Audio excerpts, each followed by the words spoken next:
नरसिंह मेहता, उनकी एक बड़ी प्रसिद्ध कथा है। उनके बेटे का ब्याह एक नगर सेठ की बेटी से होने वाला था। तो वो तो नगर सेठ जिनकी बेटी है, और नरसिंह मेहता तो बेचारे सब जानते ही हैं, वो तो आनंद में रहते थे, उनको कोई ऐसा विशेष कुछ था नहीं। किसी ने जाकर के सेठ जी से कह दिया कि आप अपनी कम से कम बेटी का ब्याह पिता को अपनी स्थिति से श्रेष्ठ स्थिति में ही करना चाहिए, प्रयास करना चाहिए कि पिता अपनी पुत्री का विवाह श्रेष्ठ स्थिति में करे। जैसी स्थिति उसकी है उससे थोड़ी श्रेष्ठ ही हो लड़के की स्थिति, वहां ब्याह करे। तो किसी ने जाकर के नरसिंह मेहता जी की शिकायत कर दी। शिकायत तो क्या मतलब, वास्तविकता बता दी। बोले आप अपनी बेटी का जहां ब्याह कर रहे हो, नरसिंह मेहता जी का बेटा, उनके यहाँ कोई इतनी ज्यादा कोई व्यवस्था नहीं है। हो सकता है कि बेटी को कई कई रात तो भूखा भी रहना पड़े, उनके यहाँ तो सामग्री भी नहीं होती, व्यंजन भी नहीं बनता, कैसे आपने अपनी बेटी का ब्याह वहां निश्चित कर दिया। तो पिता को बड़ी चिंता हो गई कि भाई मैंने तो बड़ी प्रशंसा सुनी थी। बोले कि संत महात्मा तो उन्हीं के गुण गाते हैं, उनसे सुन लिया होगा। अब क्या करें, रिश्ता तो पक्का हो गया। बोले रिश्ता सीधे मना कर दो। बोले सीधे मना करना अच्छा नहीं लगता है, तो क्या करें। बोले दूसरे तरीके से मना करो। बोले क्यों। इतनी व्यवस्थाएं उनको बता दो बारात में लाने के लिए कि वो अपने आप ही हाथ खड़े कर दें, वो कह दें कि मैं तो कर ही नहीं सकता। नरसिंह मेहता जी को एक पत्र लिखा लड़की वालों ने, और उसमें लिखा कि हम चाहते हैं हमारे दूल्हे राजा जो हैं वो ऐसी शेरवानी पहने, उसमें नवलखा के हार पहने, सोने के कड़ूला पहने, उनमें हीरे जड़े होने चाहिए, जूती ऐसी सोने की होनी चाहिए, पोशाक ऐसी होनी चाहिए, पगड़ी ऐसी होनी चाहिए। ये तो दुल्हा की बात। अब घोड़ा कैसा होना चाहिए, श्वेत रंग का घोड़ा होना चाहिए, उसमें एक भी काला धब्बा नहीं होना चाहिए, उसके ऊपर ऐसी चुनरी होनी चाहिए, हमारे ऐसे होना चाहिए, कम से कम 10 हाथी आगे पीछे होने चाहिए, हमारे जो बेटी के होने वाले ससुर जी हैं वो हाथी पर बैठ कर के आवे, सासू माँ हाथी पर बैठ के आवे, और इतने घोड़े होने चाहिए, इतने हाथी, इतने ऊंट, इतने ये, इतने वो, ऐसे बैंड बाजे होने चाहिए, ऐसे नगाड़े बजने चाहिए, बारातियों की पोशाक ऐसी होनी चाहिए। इतना लंबा चौड़ा पत्र लिख करके भेजा। पढ़ने वालों ने कहा अब तो नरसिंह मेहता मना ही कर देगा। बोले मैं ब्याह नहीं कर सकता, आपकी बेटी बच जाएगी। पत्र पूरा लिख करके ऊपर जय श्री कृष्ण लिख करके भेज दिया। नरसिंह मेहता जी बैठे थे तो लेके आया कोई व्यक्ति पत्र। बोले आपके लिए पत्र आया है। बोले धर दो। धर दिया। पत्र उठा करके देखा तो उस पर सबसे ऊपर ही लिखा था जय श्री कृष्ण। नरसिंह मेहता बोले ये मेरा पत्र नहीं है भाई, इस पर ठाकुर जी का नाम लिखा है, तो ठाकुर जी का पत्र, दूसरे का पत्र मैं पढ़ता नहीं, ये तो ठाकुर जी का पत्र है।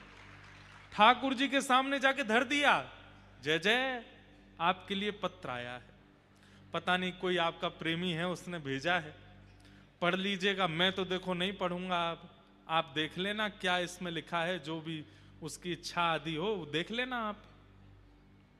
पत्र दे दिया। ठाकुर जी सोचने लगे अरे नरसिंह एक बार खोल के देख तो ले। लेकिन नरसिंह मेहता के चित्त में तो ऐसा समर्पण है, जय श्री कृष्ण लिख दिया, कहीं लिखा दिख गया तो वो वस्तु भी मेरी नहीं है, वो तो ठाकुर जी की है। ठाकुर जी भी रीझ गए, बोले वाह नरसिंह मेहता इतना समर्पण। अब जब पत्र ही हमको दे दिया है, कुछ देखा तो है नहीं इन्होंने, तो हम ही देखेंगे फिर। बेचारे एक मरासू घोड़ी थी, बिल्कुल मरने ही वाली थी, ऐसी स्थिति की तो घोड़ी आई, उस पर बेटा बैठा। पोशाक जो पहनी थी वो भी किसी से मांग करके लाए थे। कुछ बारातियों को इकट्ठा किया गया, उनमें भी आधे से ज्यादा तो अंधे थे, एक दूसरे का कंधा पकड़ के ही चल रहे थे, आगे वाला जहां जाता वहीं मुड़, ऐसी तो बारात। ठाकुर जी बोले अरे भैया दाऊ दादा देखो, जहाँ नरसिंह मेहता की जहां ब्याह है रो है, वहां से पत्र ऐसो आयो और जी ऐसी बारात लेके जा रहा है, और वहां लड़की वाले क्या सोच रहे हैं कि इतने दिन हो गए, नरसिंह मेहता ने मना भेजा नहीं है, इसका मतलब व्यवस्था कर ही ली होगी। इतने में क्या देखते हैं कि एक गली में से महाराज खूब सारे हाथी आ गए और लोग लेकर के आए। नरसिंह मेहता बोले भैया कहां से आए? बोले कि वो आप उन सेठ जी के यहाँ एक बार कीर्तन करके आए थे ना, उनको पता चला आपके बेटे की ब्याह है तो उन्होंने हाथी भिजवाए हैं कि आपकी बेटा की शोभा हाथियों से होनी चाहिए। फिर कहीं से कुछ ऊंट आ गए, कहीं से कुछ लोग जुड़ते चले गए। एक व्यक्ति आया, उसने दुल्हा को नीचे उतारा, बोले कि एक सेठ जी ने बढ़िया वाली पोशाक भेजी है, पहना दी। करते करते देखते नरसिंह मेहता बोले अपने आप ही सब होता जा रहा, हम तो किसी को जानते नहीं, कौन से सेठ के यहाँ से हाथी आए, कहाँ से ऊंट आ गए, कहाँ से पोशाक आ रही है, सब व्यवस्था अपने आप होती जा रही है।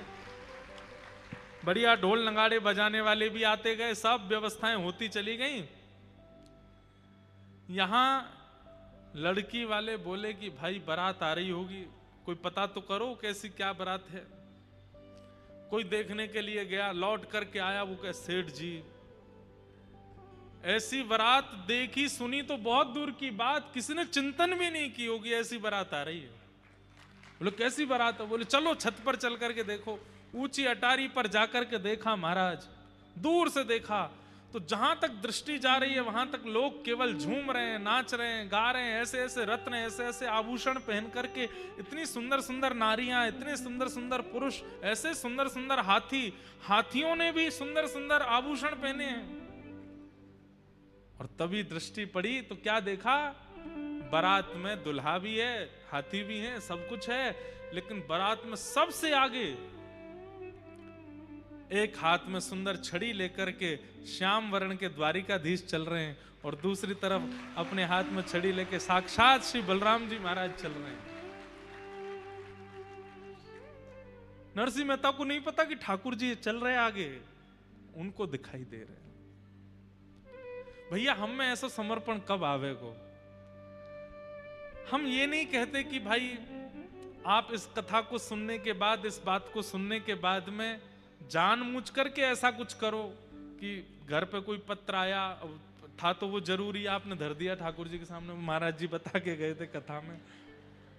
ये तो चतुराई है। नरसिंह मेहता चतुराई में नहीं कर रहे हैं, वो स्वाभाविक रूप से ऐसे हैं, स्वभाव ऐसा हो जाए। सुन करके नहीं करना है, स्वभाव को बनाना है। आजकल ऐसा होता है कि कथा सुनने के बाद में, सत्संग सुनने के बाद में व्यक्ति सुनी हुई चीजों को करने का प्रयास करता, अच्छी बात है, पर वो क्रिया शरीर में नहीं आनी चाहिए, वो आपके स्वभाव में आनी चाहिए, वो आपके विचार में आनी चाहिए। नरसिंह मेहता जैसा, मीराबाई जैसा, कुंभनदास जैसा, रैदास जैसा